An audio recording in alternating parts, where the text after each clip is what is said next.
Alhamdulillahi Rabbil Alamin. Wa sallallahu wa sallam wa baraka ala Sayyidina Muhammadin wa ala alihi wa azwajihi wa dhurriyyatihi wa sahabati ajma'in wa man tabi'ahum bi ihsanin ila yaumiddin, amma ba'd. Fa ya Rabbi shrah li sadri wa yassir li amri wa hlul 'uqdatam min lisani yafqahu qawli.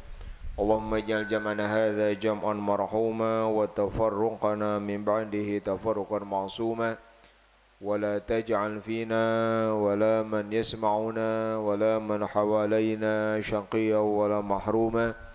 Allahumma iftah masami'a qulubina bijahil Mustafa Muhammadin.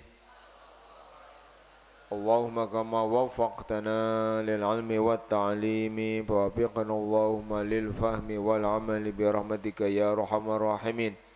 Laqad ja'akum rasulun min anfusikum azizun 'alayhi ma 'anittum harisun 'alaykum bil mu'minina raufur rahim. Fa in tawallaw faqul hasbiyallahu la ilaha illa huwa 'alayhi tawakkaltu wa huwa rabbul 'arsyil 'azim. Allahumma inni a'udzubika an adilla wa udalla wa zilla wa zalla azima wa udillama aw ajhala yujhala alayya aw abgha yubgha alayya. Alhamdulillah. Anak-anakku sekalian, kita dipertemukan lagi oleh Allah Subhanahu wa taala setelah kita berpisah selama berapa lama? 1 bulan ya. 1 bulan di akhir Ramadan, kalian liburan, pulang ke rumah, berkumpul bersama orang tua. Alhamdulillah pada hari ini, malam ini 25 Syawal, di penghujung Syawal Allah mempertemukan kita lagi. Mudah-mudahan ini adalah pertemuan yang penuh berkah. Mudah-mudahan pertemuan yang penuh rahmat dan cinta Allah Subhanahu wa taala. Tentu ini kita sangat syukuri ya. Di saat kondisi masih serba berat, masih serba mengkhawatirkan, alhamdulillah Allah mengaruniakan kalian semua bisa kembali ke pesantren, bisa kembali ke tempat terbaik di muka buminya Allah Subhanahu wa taala. Bisa kembali ke pesantren berarti insyaallah kalian semuanya sehat. Dan mudah-mudahan selamanya Allah jaga dalam kesehatan. Mudah-mudahan sebagaimana Allah telah mengaruniakan kalian semua dites antigen negatif semuanya, mudah-mudahan ke depan juga Allah lebih menjaga kalian.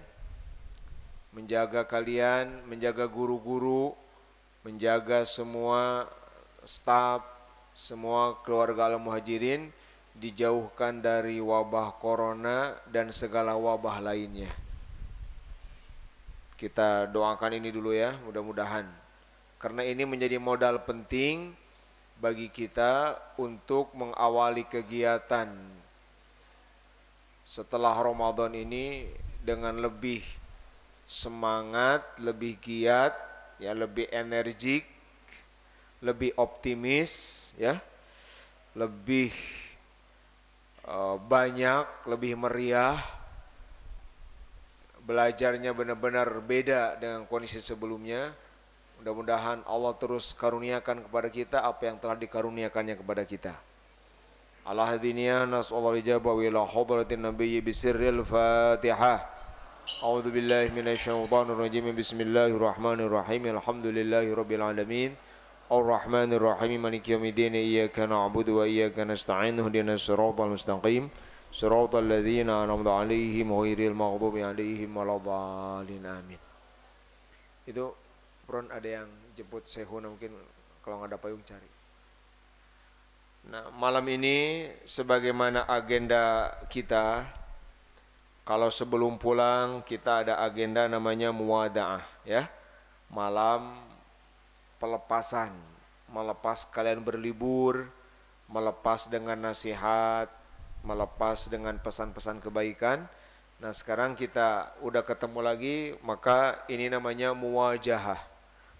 Kalau sebelum libur ada Lailatul Muwada'ah, sekarang adalah Lailatul Muwajahah. Kita berkumpul lagi, bertemu lagi. Mudah-mudahan Allah bukan hanya mempertemukan fisik kita, zahir kita ya, bisa saling melihat lagi, menyapa lagi, bersalaman lagi. Tetapi lebih penting dari itu, semoga hati kita pun dipertemukan Allah.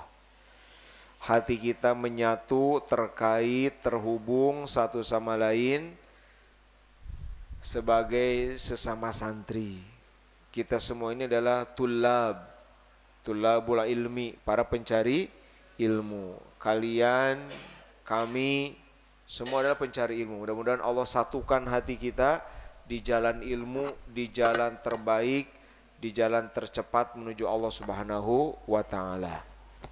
Nah malam ini nanti selain kita berkumpul nanti bersama para asatidz, utamanya malam ini kita akan awali kegiatan kita dengan menyimak tausiah mau'izah dari Syekhuna untuk kita semua. Insyaallah beliau tadi udah berpesan ingin melakukannya, menyampaikannya ba'da isya. Kita tunggu beliau. Nah sambil nunggu beliau, yang simak dengan baik nanti beberapa arahan untuk jadi pegangan kita ya di penghujung tahun pelajaran dan nanti akan nyambung ke tahun pelajaran baru. Baik anak sekalian, yang pertama Bapak ingin menyampaikan untuk kalian ucapan marhaban bitullabil ilmi, ahlan wa sahlan wa marhaban. Bapak ucapkan lagi selamat datang pada kalian, selamat datang sebagai pencari ilmu, selamat datang sebagai pemburu mutiara-mutiara pengetahuan agama ya. Bapak sangat senang ketika melihat masjid ini penuh dari sejak asar tadi ya. Memang belum full semua, terutama kelas 3-6 sudah tentu tidak datang lagi, kecuali nanti kelas 3 yang lanjut di kita. Memang malam ini beberapa santri masih di perjalanan ya.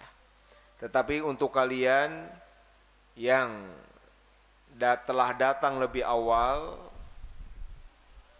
di ketentuan itu seharusnya pukul 17 sore. Untuk kalian yang telah datang dari awal, mudah-mudahan kalian dan orang tua kalian datang lebih awal itu dengan niat yang baik. Ya, dengan niat semata-mata taat, patuh kepada guru, kepada ulama, kepada kiai. Ya. Kalau orang tua kalian niatnya begitu, kalian pun niatnya begitu, insya Allah kedatangan kalian sekarang ini adalah sebab keberkahan terbesar. Ya.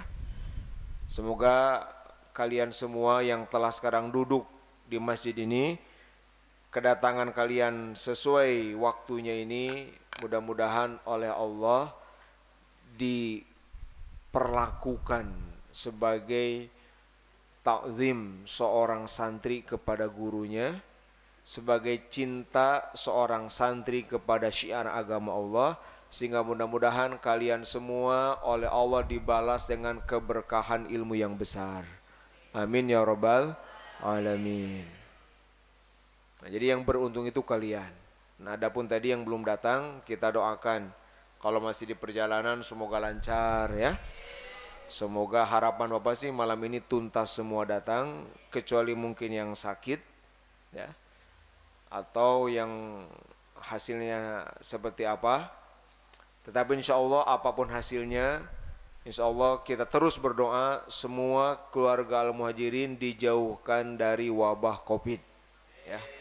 Kalaupun secara zahir misalnya ada yang belum kesini karena hasilnya positif, mudah-mudahan itu hanya positif di angka atau di kertas saja. Mudah-mudahan hakikatnya sebetulnya sehat ya. Kita doakan begitu. Nah, Ustaz, ini yang pertama.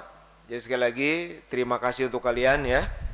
Terima kasih untuk kalian yang telah datang sesuai ketentuan. Semoga Allah membalas kalian seperti balasan Allah untuk santri-santri, murid-murid ya, yang khidmat, taat, patuh, ta'zim kepada gurunya. Dan mudah-mudahan orang tua kalian yang berusaha mengantar kalian di sela-sela kesibukannya ya, apakah pakai kendaraan pribadi, pinjam, nyewa atau umum, roda 4, roda 2, pengorbanan orang tua kalian, ada kesibukan, mungkin menyisakan waktu, mungkin ada yang jadwal kerja atau apapun, mudah-mudahan pengorbanan orang tua kalian Allah balas dengan keberkahan rezeki. Allah balas dengan rezeki yang luas dan berkah. Allah balas dengan kesehatan lahir batin. Dan Allah balas dengan keberkahan keturunannya. Ya, insyaallah. Al-hadiniya nasollah jabah ila hadrati Nabi bisiril Fatihah. A'udzu billahi minasyaitonir rajim. Bismillahirrahmanirrahim. Alhamdulillahi rabbil alamin. Ar-Rahmanir Rahim. Maliki yaumiddin. Iyyaka na'budu wa iyyaka nasta'in. Ihdinas siratal mustaqim. Siratal ladzina an'amta 'alaihim ghairil maghdubi 'alaihim waladdallin. Amin.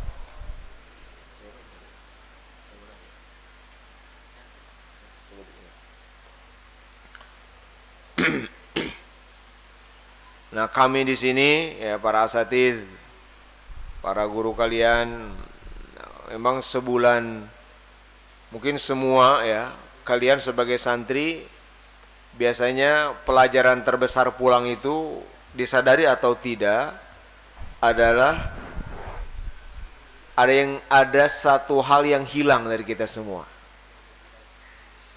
Kalian sadar atau tidak itu pasti ada kehilangan sesuatu, yaitu kehilangan nikmatnya ibadah dan kehilangan nikmatnya ilmu.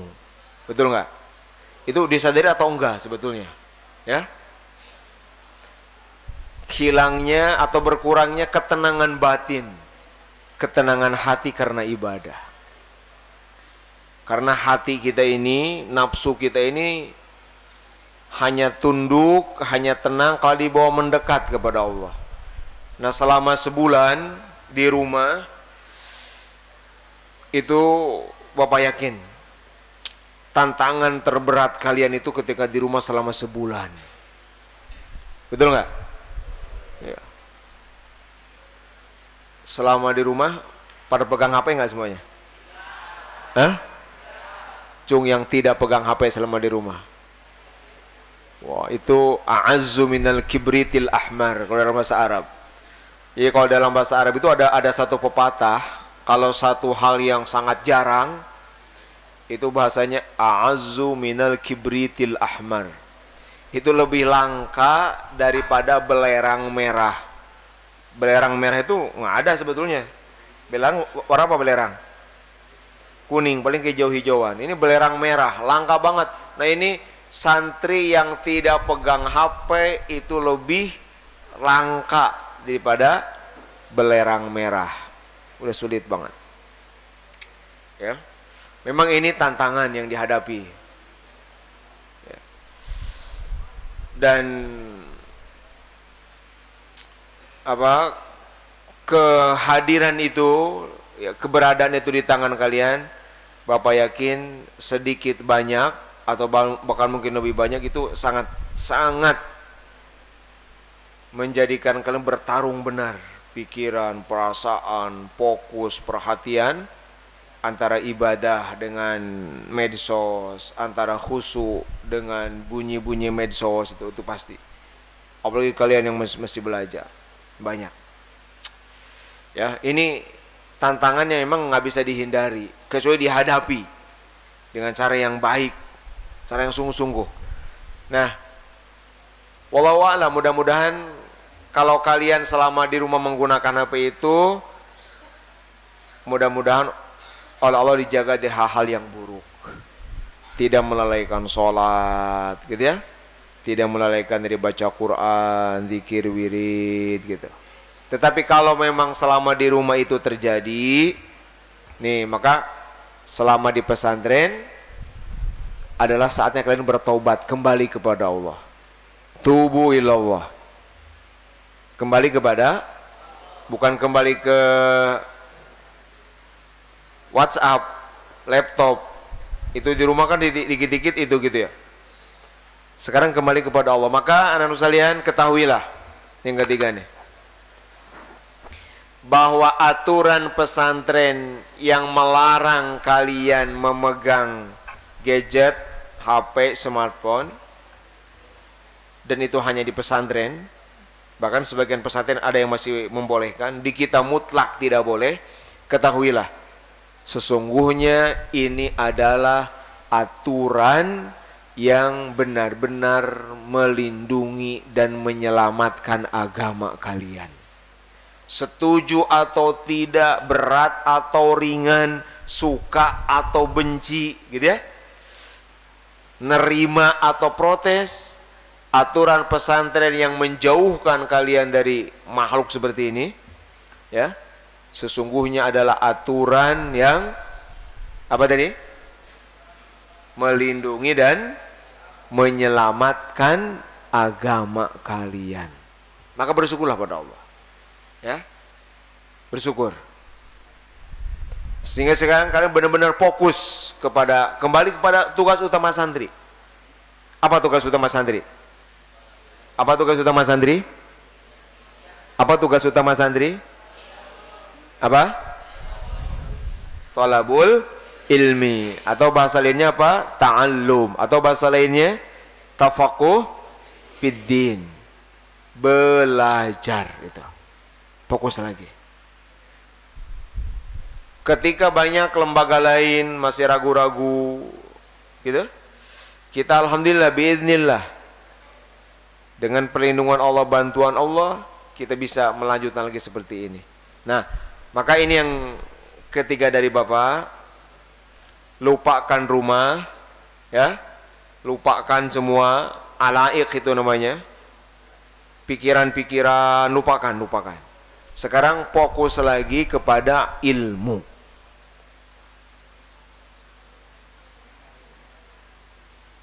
Kalian harus kembali ke apa ya, frekuensi ilmu, harus diperbaharui lagi. Lihat semuanya. Setelah selama sebulan bertarung tuh, wallahu alam, berapa orang yang mutolaah di rumah selama sebulan? Wallahu alam, berapa orang yang selama di rumah itu benar-benar nyimak ilmu, baca, nulis, mendengar. Bapak nggak tahu. Tapi rasa-rasanya a'azzu minal kibritil ahmar. Kayaknya lagi-lagi sulit. Ya? Betul nggak? Makanya apa ya, pulang dari pesantren itu jangankan sebulan, sehari saja itu pasti itu dampaknya itu gede, sehari itu, ya. Apalagi ini sebulan. Maka ini kita perbaharui lagi ya. Kita datang ke sini, ini benar-benar ibaratnya kalau kayak bangun masjid nih, kita cat lagi nih, kita poles lagi. Niatnya, semangatnya, pikirannya, orientasinya, arahnya kita berbaharui lagi. Ya, kalau nggak begitu maka akan bolong-bolong tuh.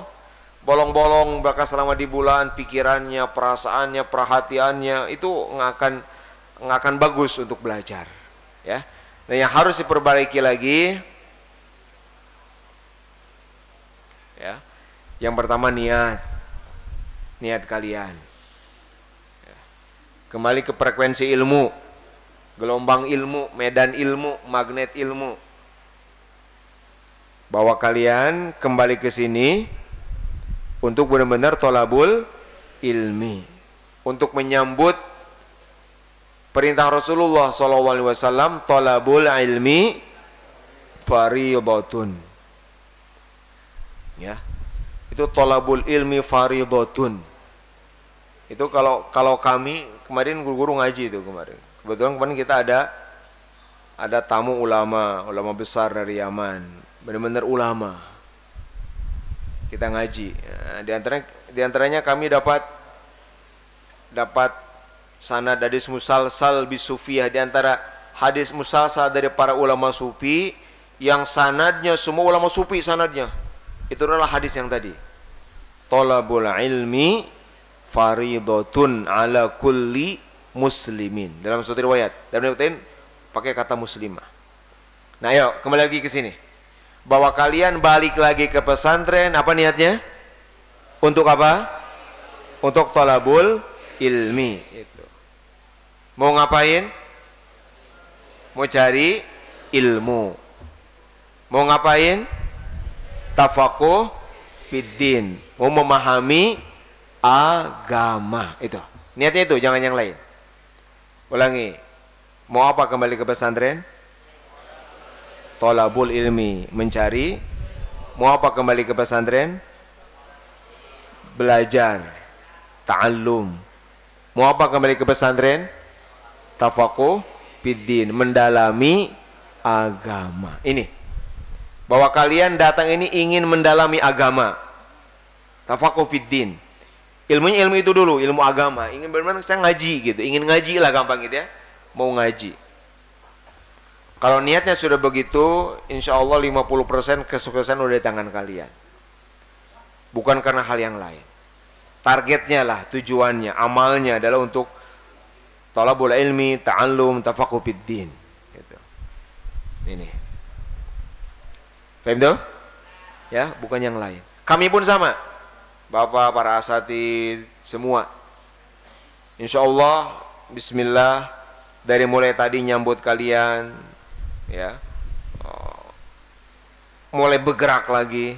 Tujuannya adalah tadi, untuk lagi khidmat melalui ngajar, khidmat melalui ilmu, urusan ilmu, ya.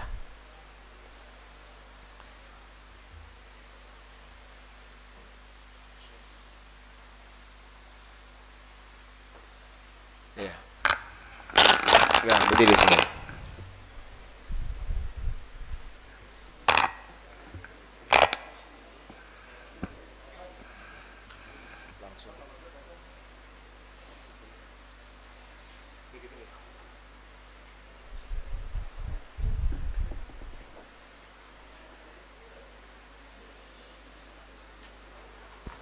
Ya, alhamdulillah Syekhuna telah hadir bersama kita. Silakan duduk kembali yang rapi, yang tertib.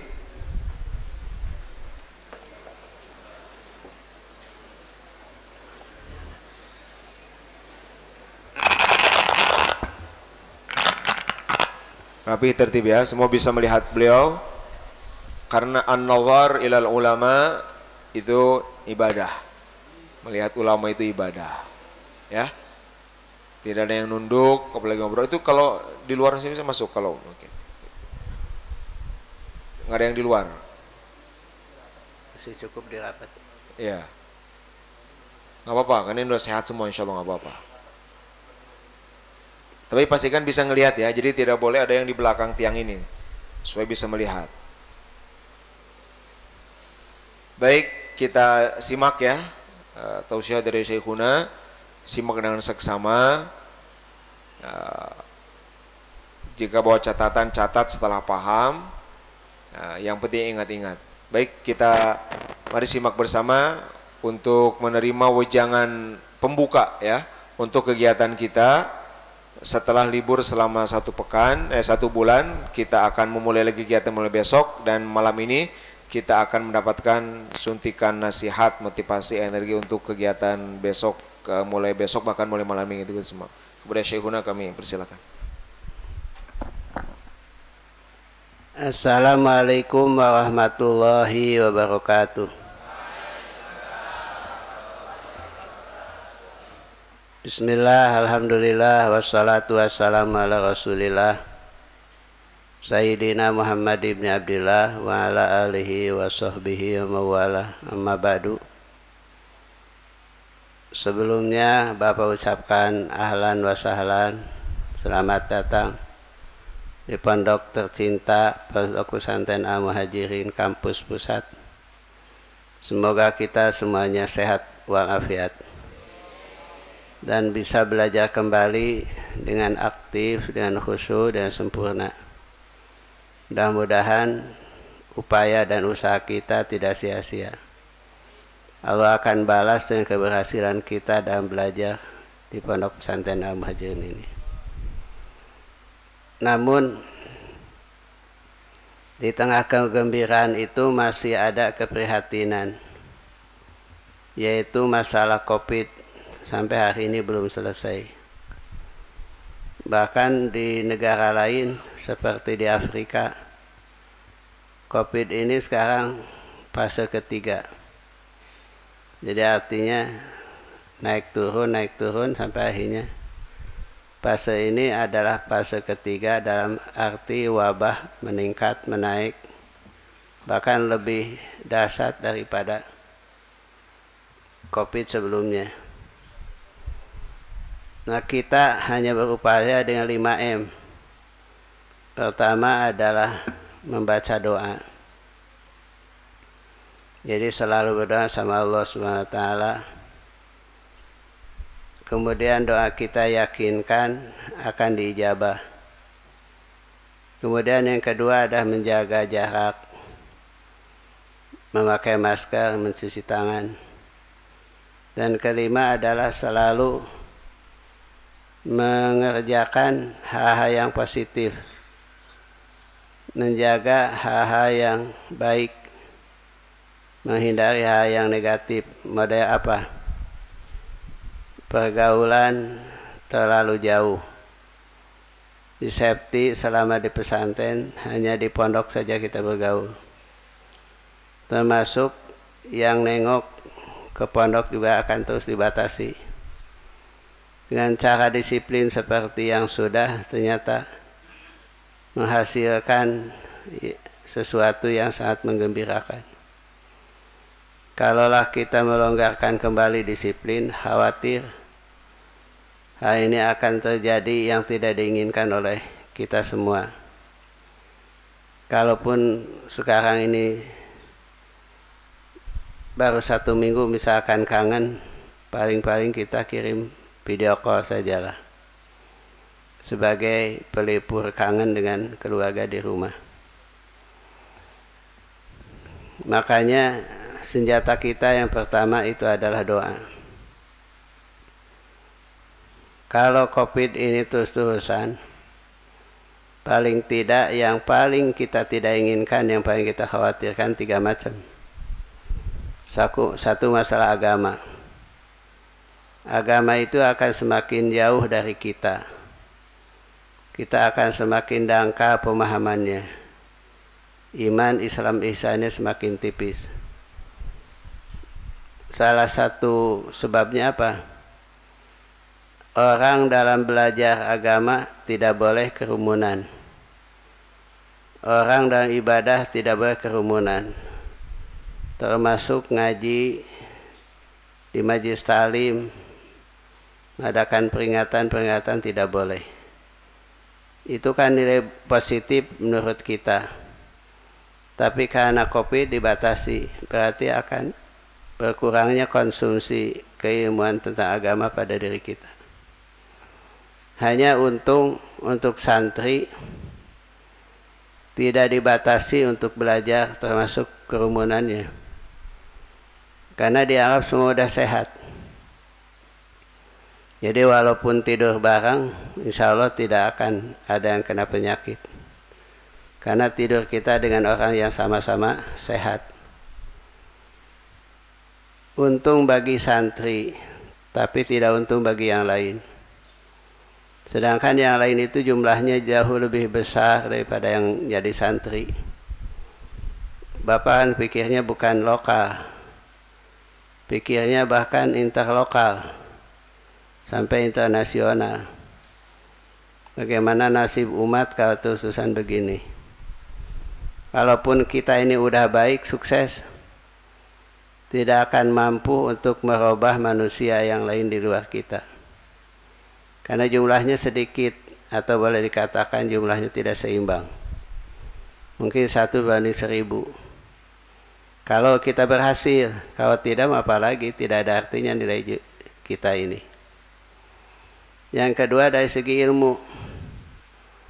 Dari segi ilmu ini nanti akan ada penurunan kualitas generasi akan datang. Karena belajar online itu kan hanya 10% saja. 90%-nya tidak tahu dipakai apa waktu belajar kita. Oleh karena itu, kalau terlalu lama generasi angkatan kita nanti kualitasnya menurun. Makanya mudah-mudahan tidak terus-terusan. Apalagi selamanya. Naudzubillah min. Mudah-mudahan tahun ini selesai. Sehingga kita bisa belajar lagi dengan normal. Makanya Menteri Diknas Nadiem Makarim ini sudah mewanti-wanti bahwa mulai tahun ajaran baru harus dilaksanakan sekolah secara tatap muka. Walaupun memakai protokol kesehatan. Kenapa? Karena sudah banyak yang dirasakan ekses atau akibat negatif belajar di rumah dengan cara online. Walaupun tidak full 100%, sekolah sudah dilaksanakan secara tatap muka. Kalau untuk pesantren tidak ada problem, tatap muka terus. Tapi tidak monokkan, tidak ada tatap muka. Yang paling lucu, anak masuk Al-Muhajirin kelas 1 SD, baru ketemu di akhir tahun pelajaran ketika akan naik kelas dengan gurunya. Karena selama ini online terus. Gitu.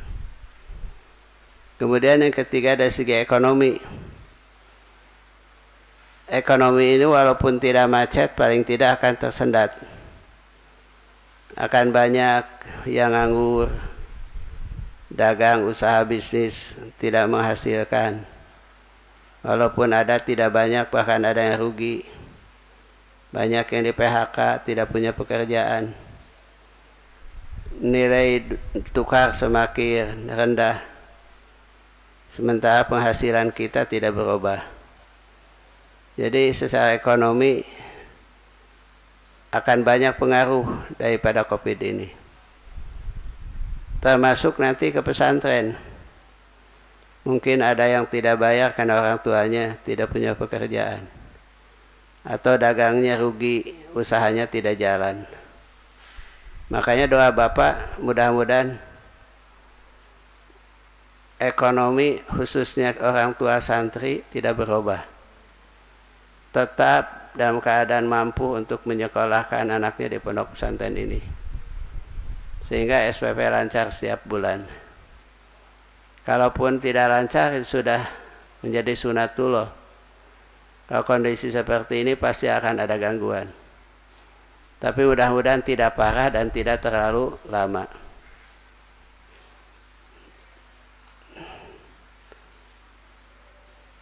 Ketika kita berada di pondok pesantren ini, hari ini adalah konsen kembali kepada belajar. Bapak udah nulis ada 10 poin akhlak kita sebagai murid yang harus kita lakukan. Karena akhlak itu adalah penting.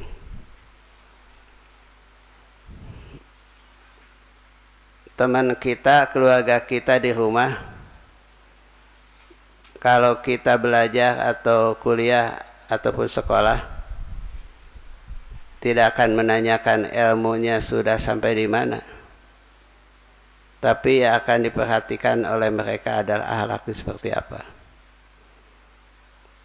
Kalau berhasil berubah akhlaknya menjadi akhlak baik, itu yang akan menjadi harapan buat orang tua kita. Makanya ketika ditanya orang tua memasukkan ke sini, rata-rata meminta supaya anaknya menjadi anak yang soleh itu. Kalau sudah jadi soleh mah gampang, jadi ajengan jadi kiai oge. Berarti soleh dulu. Mudah-mudahan santri Al-Muhajirin semuanya soleh gitu ya.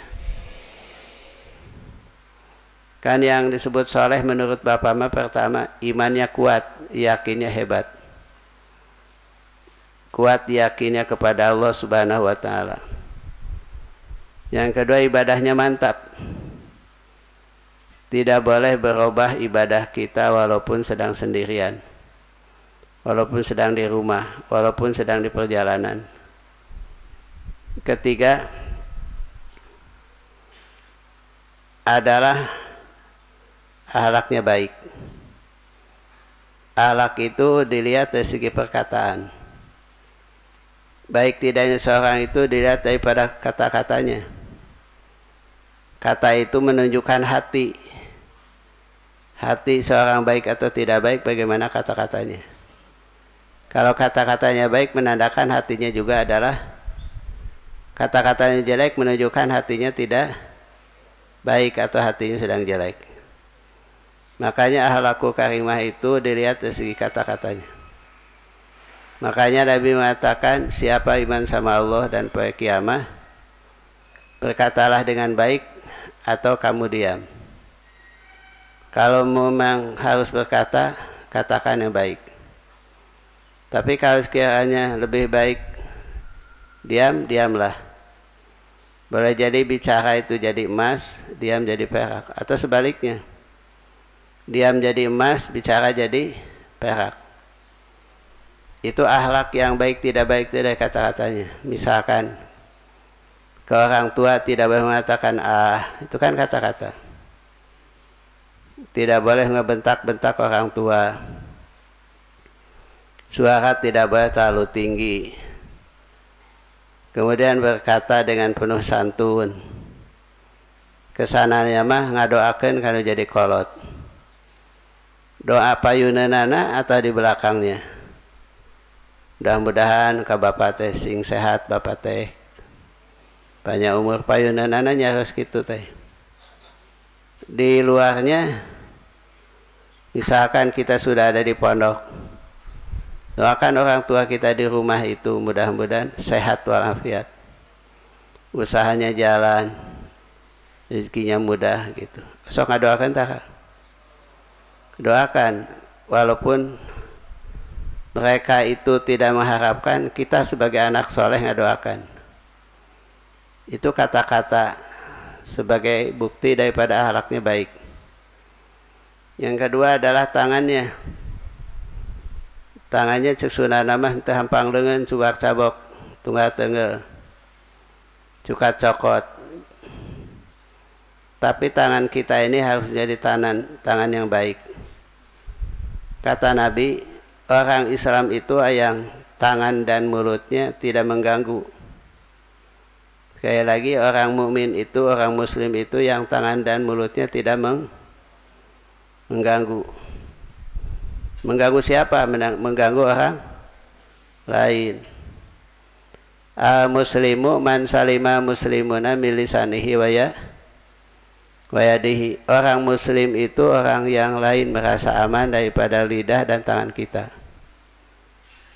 Itu anak soleh yang punya akhlakul karimah. Kemudian ketiga, tindakannya tidak pernah merugikan orang lain, tidak boleh menyakiti orang lain. Tindakannya selalu positif. Jika Allah la tabghi fasada fil ardi innallaha la yuhibbul mufsidin. Tidak boleh berbuat kerusakan kamu di muka bumi. Allah tidak suka orang yang suka bikin kerusakan. Qala tulqu bi aydikum ila tahwasinu innallaha yuhibbul muhsinin. Tidak boleh kamu lemparkan dua tangan kamu kepada kebinasaan. Tapi harus berbuat baiklah kamu. Allah suka kepada orang yang suka berbuat baik. Itu tindakan kita. Kalau di dalam perumpamannya ada dalam Al-Quran mah, kita ini harus seperti lebah-lebah. Seperti nyiruan, makannya selalu yang baik. Kalau hinggap tidak pernah membuat tempatnya patah. Kemudian kalau BAB semua menjadi obat. Dia baru menyengat kalau diganggu. Kalau tidak diganggu dia menjadi maslahat dan manfaat buat yang lain. maka jadilah seperti nahlah. Jadi seperti nyeruan, makannya baik, hinggap di tempat yang baik. Kalau mengeluarkan BAB menjadi baik, bahkan menjadi obat. Itu tindakan orang yang berakhlakul karimah. Dan visi misi Nabi lahir ke muka bumi juga untuk memperbaiki akhlak. Innama bu'istu liutamima makarimal akhlak wa innaka la'ala hulukin azim. Kami utus saya Muhammad untuk menyempurnakan akhlak yang baik. Dan kau adalah contoh akhlak yang baik. Oleh karena itu contohlah akhlak baginda Rasulullah Sallallahu Alaihi. Kemudian yang keempat, anak saleh itu punya ilmu. Punya apa? Tidak mungkin jadi anak soleh kalau bodoh. Karena yang bodoh itu tidak tahu mana maslahat, mana manfaat, mana mafsadat, mana bahaya, tidak tahu. Boleh jadi mengatakan maslahat pada mafsadat.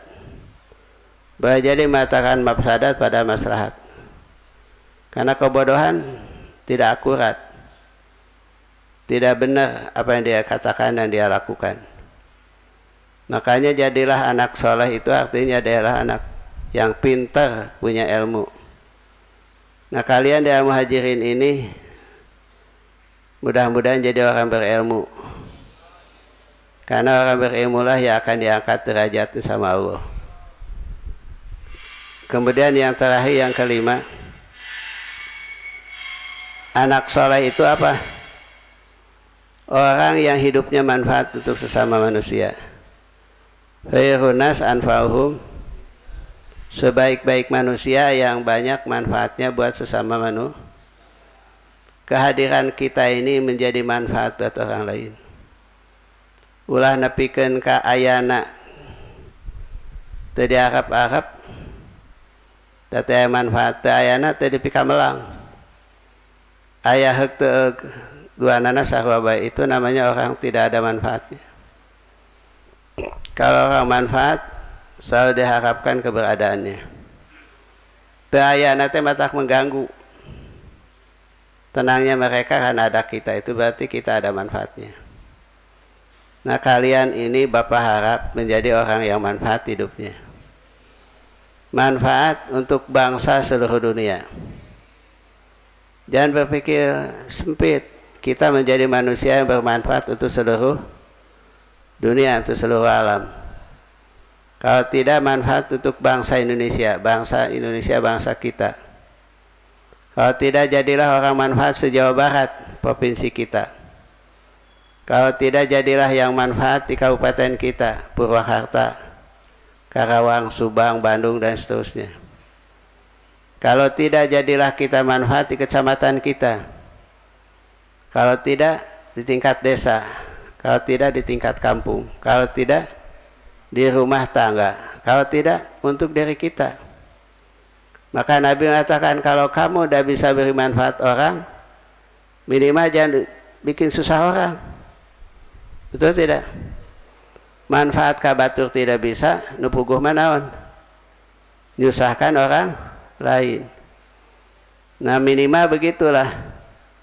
Kalau kita ada bisa bikin manfaat maslahat orang lain, jangan bikin susah orang lain. Jangan jadi beban orang. Eta teh kakolot teh kitu, mere teu bisa tuh ulah-ulah nyusahkeun. Ieu mah ti leuletik nepikeun ka gede, nyusahkeun jadi kolot teh. Mere teu bisa tuh ulah-ulah nyusahkeun, ieu mah nyusahkeun tuluy, kanu jadi saha teh kolot teh. Bapak doakan kalian itu menjadi orang yang tidak bikin susah orang, tidak jadi beban orang, tapi kalian menjadi orang yang diharapkan kehadirannya, karena kalian bisa berbuat baik di tengah kehidupan, baik di tempat kita, di rumah, kampung halaman, di desa, kecamatan, bahkan di seluruh alam. Jadilah manusia yang manfaat untuk seluruh alam. Jadi fikirna ulah leutik. Ya, urang mah yang manfaat sadesa, ulah kagok sadesa mah. kudu berpikir seperti Dzulqarnain, di mana terbitnya matahari dia kejar, di mana terbenamnya matahari dia kejar, sampai ditempatkan oleh Allah Dzulqarnain itu di tempat yang mulia. Inna makanahu fi adiyatainahu min kulli syai'in sababa watbahu sababa fatba'a sababa. Jadi kehebatan Dzulqarnain itu karena pikirnya pikir alam, pikir internasional. Bahkan kita mah bikin pikirnya apa? Pikirnya bukan internasional, inter alam. Internasional mending kita mah inter alam. Alam dunia jangan alam akhirat itu. Nah, itulah manusia yang soleh namanya. Kemudian dalam tulisan ini Bapak udah disampaikan di dalam beberapa tempat, tapi baru sampaikan satu tempat saja, waktu wisuda SD, waktu wisuda SMA Pudai. Bagaimana akhlak seorang murid, judulnya itu. Masih banyak poin-poinnya, tapi ditulis hanya 10 saja. Bagaimana akhlak seorang murid?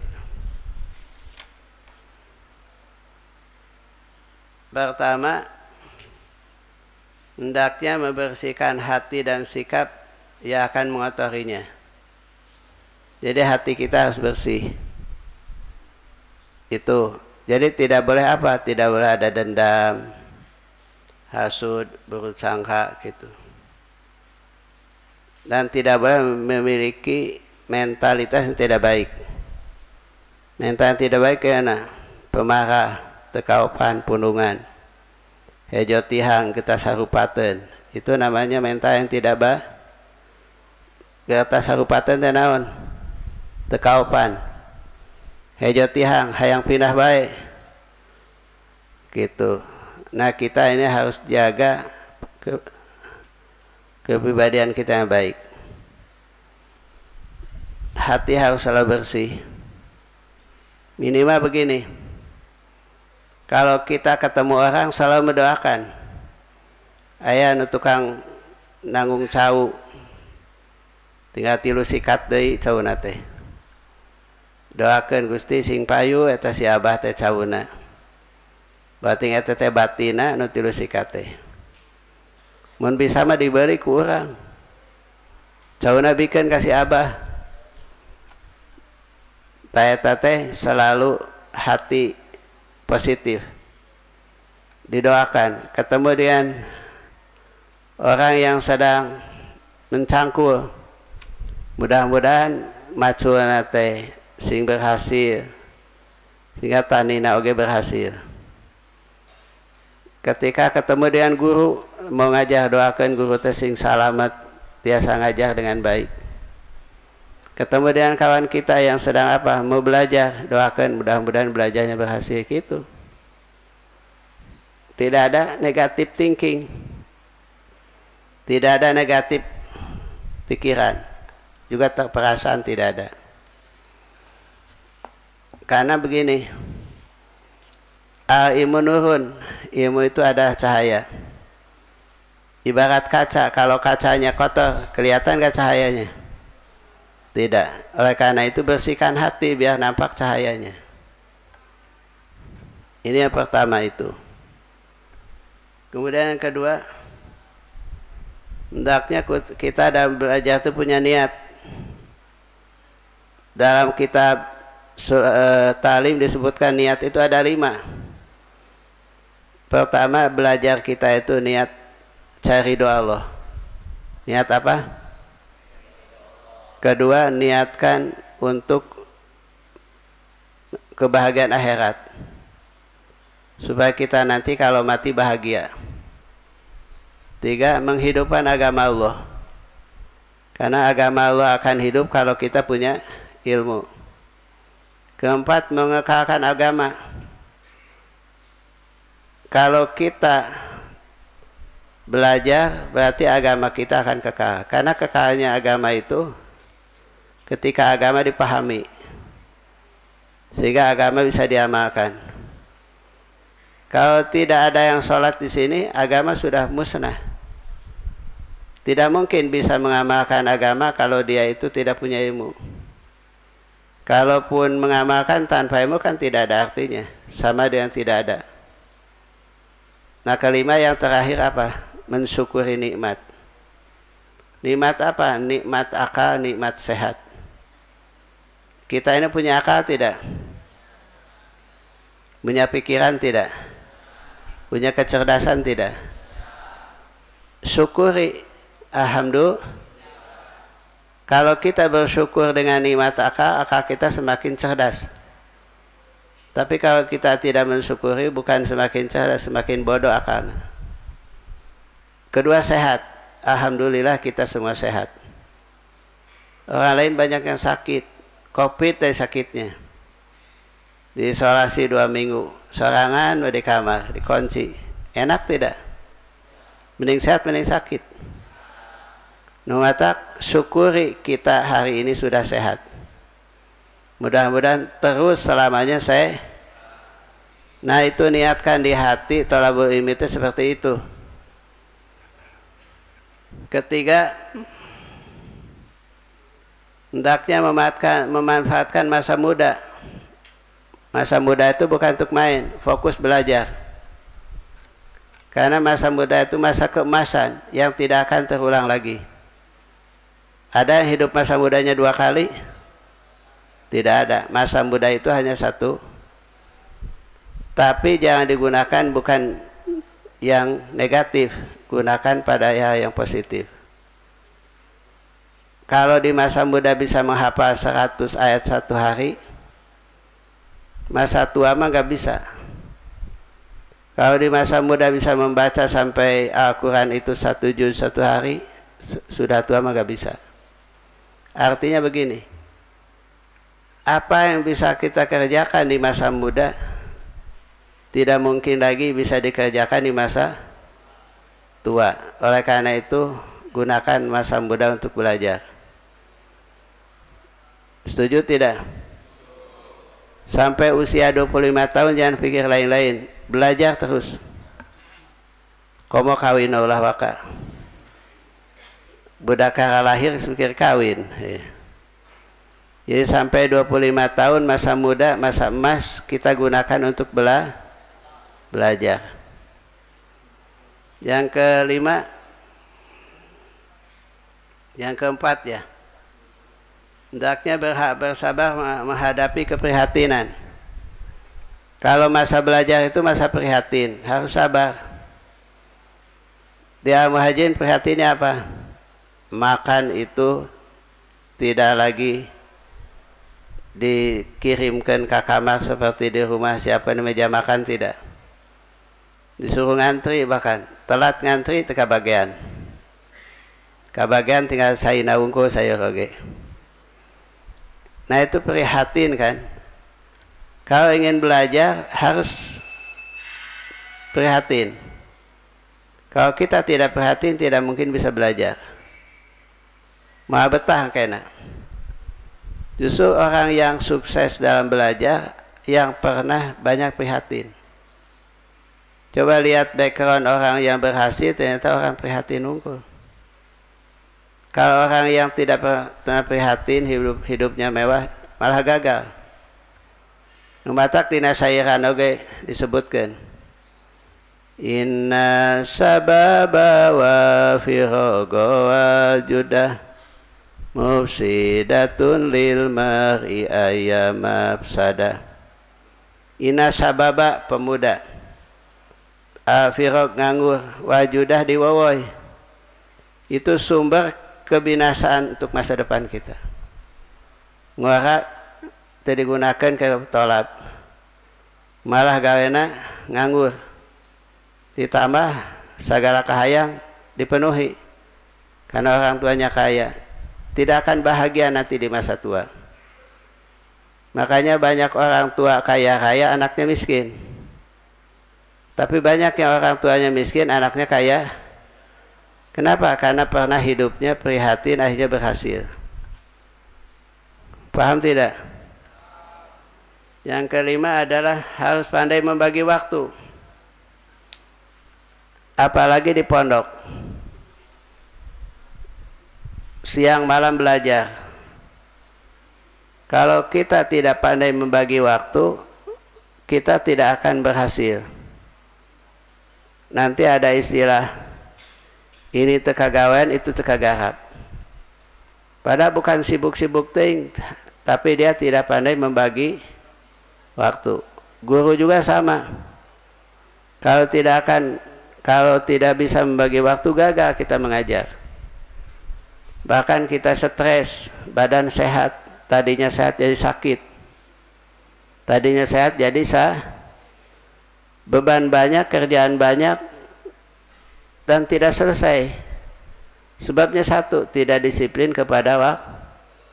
Inna insana lafi husrin, manusia pasti akan ada dalam kerugian. Ila ladina amanu wa amilus solihati wa tawassaw bil haqqi wa tawassaw bis, kecuali yang iman, amal soleh, dan saling berikan nasihat, baik ke dalam nasihat dalam kesabaran ataupun dalam kebenaran. Yang awalnya apa?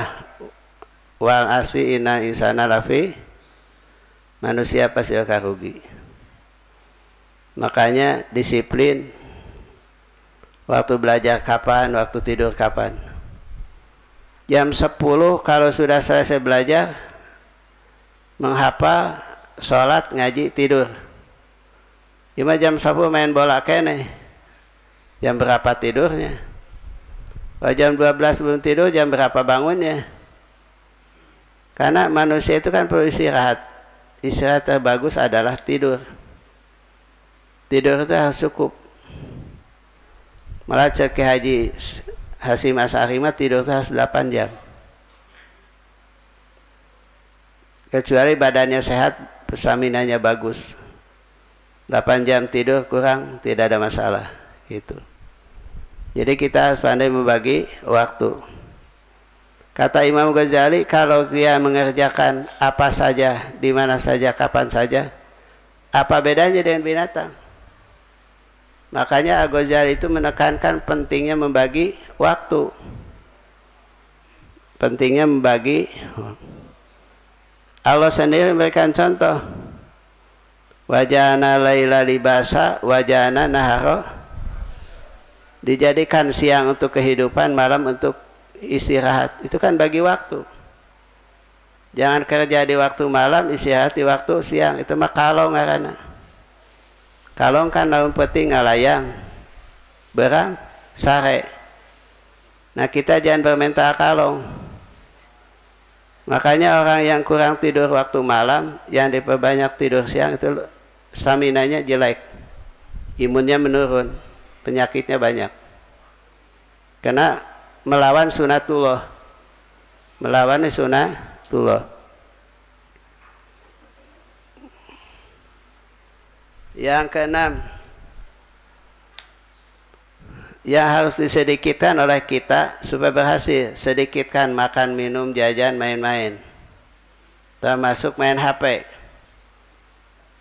Ada sekarang ini ada istilah narkolema, bukan narkotika, narkolema itu akibat nonton HP. Segala macam yang muncul di HP dibaca, dilihat, ditonton. Untung kan sadar tinju.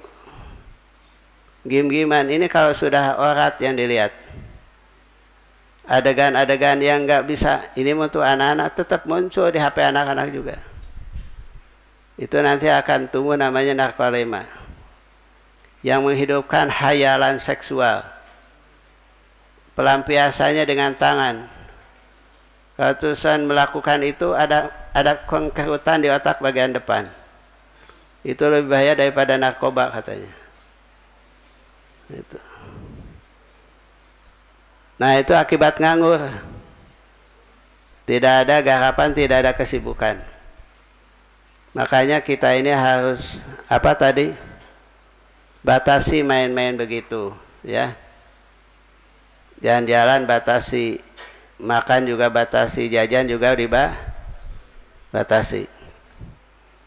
Kalau perut penuh dengan nasi, ilmu teh mau adakan asup, daharin ku sangu. Betul tidak? Ilmu tidak masuk kepada orang yang perutnya kenyang terus, jadi harinan ilmu ke tempat. Tapi kalau orang sering saum, sering lapar, ilmu itu mudah masuk. Kemudian yang ketujuh, selektif, harus waro dan apik. Ada orang pintar, ilmunya tidak manfaat. Kesalahannya satu, ceroboh dalam makan, ceroboh dalam minum, ceroboh dalam berpakaian. Artinya cek bahasa tasawuf tidak waro, tidak apik. Akan mengurangi keberkahan ilmu. Makanya kalau kita ngaji mondok itu minta dihalalkan ke kawan teman. Bisi ilmu kita tidak baro, ilmu kita bisi tidak manfaat. Termasuk ke pondok pesantren juga. Bisi pernah ngalah rambutan teu bebeja, nyarita ka bapak-bapak hapunten beli imam rambutan. Ini bisi gitu emang. Minta dihalalkan, ini minta dihalalkan. Nah jadi waro itu apik. Ini yang tidak ada di sekolah, yang ada hanya di pondok. Di pondok itu diminta santi waro, apik, ihtiyat, hati-hati dalam pola makan. Bukan polanya yang diapiki oleh kita, tapi statusnya, kehalalan yang kita perhatikan. Jangankan yang harap, yang subat saja harus dijauhi. Yang halal juga harus dibatasi gitu. Kemudian yang ke-8, hindari makanan yang akan membahayakan. Makanlah yang banyak manfaat, yang membahayakan jangan. Apalagi kalau itu jadi racun. Tidak boleh makan batu, kerikil, pasir. Jadi makanlah nasi yang enak gitu. Bahkan di sini mah makan apel asam nggak boleh, cuka juga tidak boleh, kacang buncis walaupun boleh tidak boleh berlebihan, karena akan merusak akal, otak kita, kecerdasan kita. Dan apel itu yang manis, ada yang masem. Cuka, berarti udah cuka lobana di nanaon, pempek ya. Cokana loba teuing itu matak bodoh teh. Buncis. Terus kaituna naon matak kalobakeun dahak. Kalobakeun dahak mah seperti makan ikan loba teuing. Sakilo bea kusarangan. Atau susu liter bea kusarangan. Minum susu boleh tapi sedikit. Ikan juga sama. Nah kalau kita ingin sukses belajar, jaga itu. Ke-9, tidak boleh tidur lebih dari 8 jam. Lo bating sare teh tak bodoh teh. Ya. Ieu mah berang sare penting. Eta mah kegering nu kitu mah. Kalau sehat mah gak boleh. Tidak boleh tidur sebelum isya. Tidak boleh tidur setelah asar. Tidak boleh tidur setelah maghrib, setelah subuh. Nah waktu tidur itu dijaga.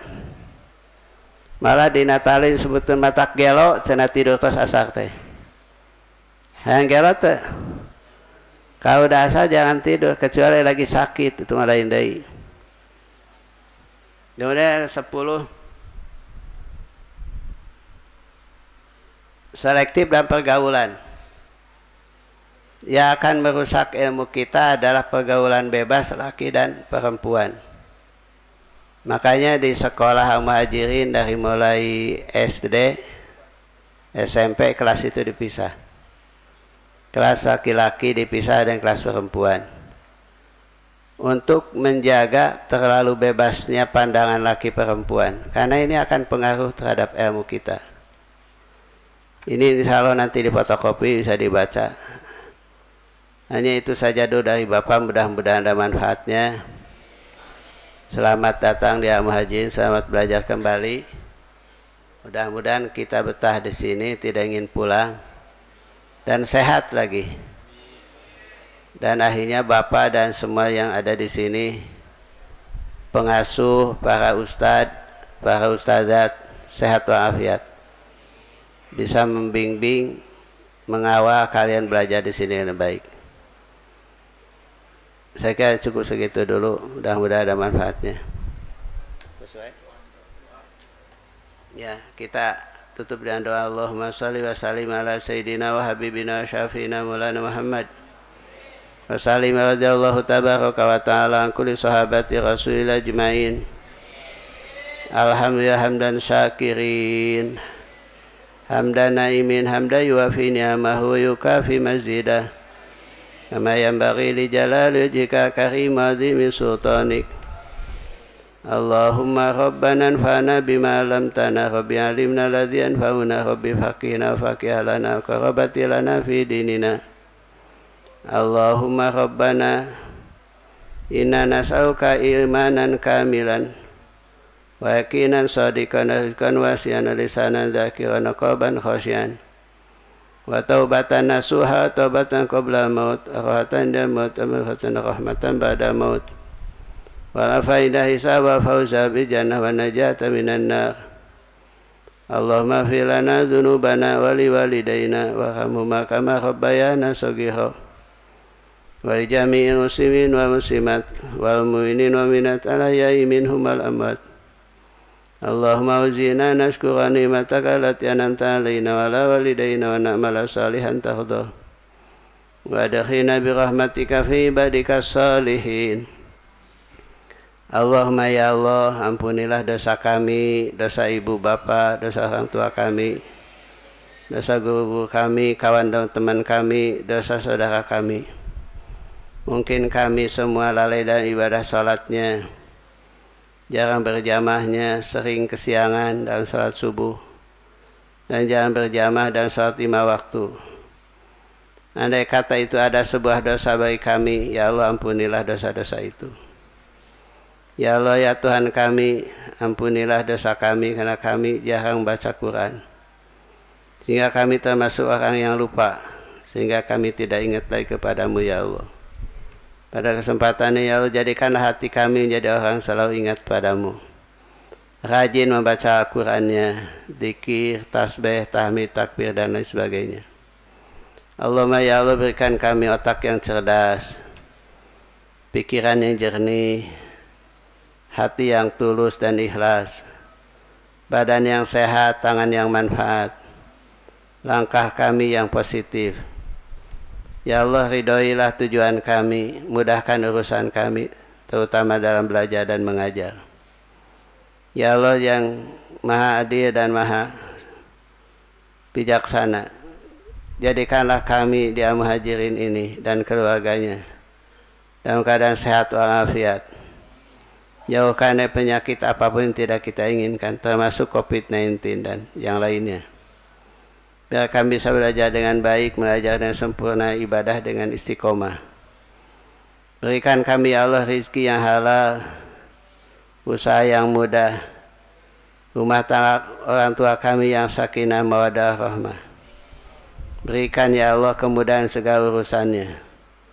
Jauhkan daripada musibah yang tidak diinginkan, baik musibah dunia ataupun musibah agama. Ya Allah ya Rabbana, andaikan kami panjang umur, panjangkan dalam keadaan taat dan ibadah, terjaga dan terpelihara daripada segala dosa baik besar ataupun kecil. Hidupkanlah kami dalam taat dan ibadah kepadamu. Basahkan bibir kami untuk selalu menyebut namanya. Dan akhiri hidup kami dengan kalimah la ilaha illallah. Mati dalam keadaan husnul khotimah. Ya Allah ya Rabbana, berikan kami ilmu yang manfaat, yang maslahat dan jauh dari madarat. Kami bisa menuntaskan pendidikan ya Allah sampai menjadi seorang yang saleh, yang muttaqin, yang imami muttaqin, menjadi ulama amilin. Rabbana dzalamna anfusana wa illam taghfir lana wa tarhamna lanakunanna minal khasirin. Ya Allah, betapa banyak dosa yang telah kami lakukan. Andaikan tanpa ampunan dan rahmat-Mu, betapa rugi kami ya Allah. Rugi di dunia dan rugi di akhirat. Oleh karena itu berikan kepada kami ampunan, turunkan rahmat dan kebahagiaan bagi kami. Rabbana atina fid dunya hasanah wa fil akhirati hasanah wa qina adzabannar. Wa sallallahu ala sayyidina Muhammadin wa ala alihi wa sahbihi ajmain. Subhana rabbika rabbil izzati amma yasifun. Wa salamun ala mursalin walhamdulillahi rabbil alamin. Al-Fatihah. A'udzubillahi minasyaitonir rajim. Bismillahirrahmanirrahim. Alhamdulillahi rabbil alamin arrahmanir rahim maliki yaumiddin. Iyyaka na'budu wa iyyaka nasta'in ihdinas siratal mustaqim. Siratal ladzina an'amta 'alaihim ghairil maghdubi 'alaihim waladdallin. Sehubungan dengan Idul Fitri ini, Bapak dan semua kerabat kerja di Al-Muhajirin menyampaikan minal aidin wa faizin. Taqabbalallahu minna wa minkum siyamana siyamakum. Semoga Allah terima ibadah kita, diampuni dosa kita, dan tidak boleh lupa kita saling memaafkan di antara kita. Mudah-mudahan Allah juga akan memaafkan dosa kita. Wallahul muwaffiq ila aqwamit thoriq. Wassalamualaikum warahmatullahi wabarakatuh.